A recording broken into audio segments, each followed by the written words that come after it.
you guys know what the right thing is to do. The question is, how do you convince your leadership about how impactful you can be? And it's just like the earlier conversation, right? Where it's like, why don't we have a voice? Well, you know, you got to open your mouth and figure out the right strategies to advocate. You need to do that in your organizations too. And you need to build the case that you can have that impact, and that your board and your president or whoever needs to hire the right team that recognize it. The reason it's so big now for us is because they finally realized that that makes us a more imperative, relevant institution as a whole.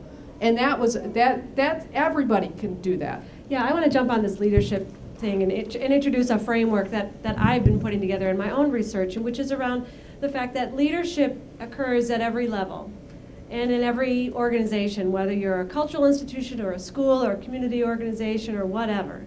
And I think what often happens for educators is that they end up leading from the middle of their organizations.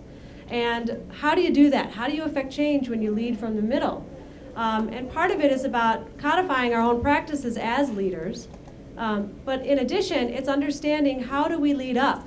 How do we lead our museum presidents, our boards of trustees, our funders? How do we lead across for other leaders of museum educators, for example? How do we lead in our own departments without being isolated? How many museum ed department directors get opportunities on a regular basis to interact with other museum ed department leaders that's outside of a Museums in the Park meeting, for example? Oftentimes we're on our own there. And how do we lead in our own institutions? So leading up across to other community organizations and out in the communities and in the schools. How do we do all of these things? I think we need to understand better how to do that. So